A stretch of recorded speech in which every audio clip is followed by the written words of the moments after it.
ఇది తెలంగాణ పౌరుషానికి గుజరాత్ ఆధిపత్యానికి ఈ ఎన్నికల్లో పోటీ చూద్దాం.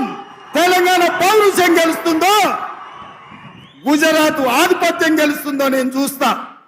మా రాష్ట్రం నుంచి వచ్చి నా రాష్ట్రానికి వచ్చి నా రాష్ట్ర నడిగడ్డ మీద నిలబడి ఈ రాష్ట్ర ముఖ్యమంత్రిని బెదిరిస్తున్నావంటే తెలంగాణ సమాజం ఎడ్డిదో గుడ్డిదో కాదు. నువ్వు భయపడితే భయపడడానికి ఇక్కడ ఎవరు అమాయకులు లేరు.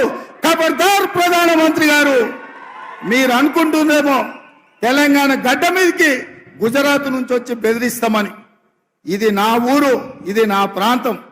నా ఊరుకొచ్చి నన్నే బెదిరిస్తావా?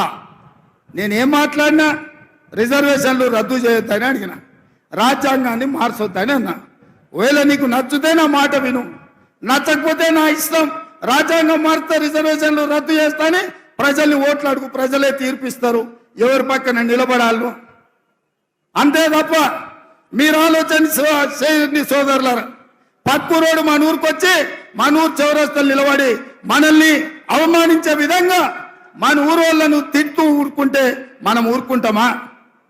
ఉంటామా?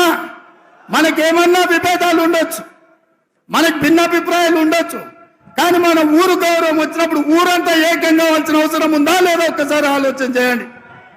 ఇవాళ నన్ను 1 తారీఖు నాడు అంటే ఇవాళ ఢిల్లీలో పోలీస్ స్టేషన్లో హాజరుగామని హుకుం జారీ చేసిండు అమిత్ షా గారు.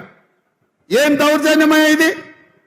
నేను ఇవాళ కోరుట్లలో మీటింగ్ పెట్టుకున్నా, సాయంత్రం కుక్కట్పల్లిలో పెట్టుకున్నా, ఆ తర్వాత శేర్లింగంపల్లి పెట్టుకున్నా, రేపు జగిత్యాలకు వస్తున్నా.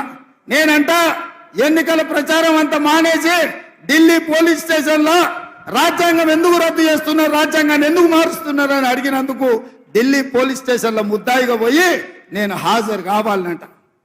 ఇదేనా మీ నీతి ప్రధానమంత్రి గారు? మీకు ప్రధానమంత్రిగా బాధ్యత ఇచ్చింది ప్రజలు రేవంత్ రెడ్డిని పోలీస్ స్టేషన్లో వేయడానికేనా? ఇదా మీరు నేర్చుకున్నది?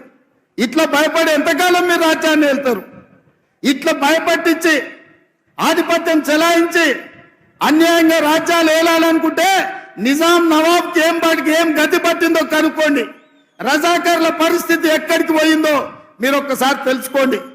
ఈ ప్రాంతం కొమరం భీం రామ్జీ గోండు, సర్దార్ సర్వాయి పాపన్న, చాకలి ఐలమ్మ, దొడ్డి కొమరయ్య లాంటి వీరులు ఏలిన ప్రాంతం ఇది.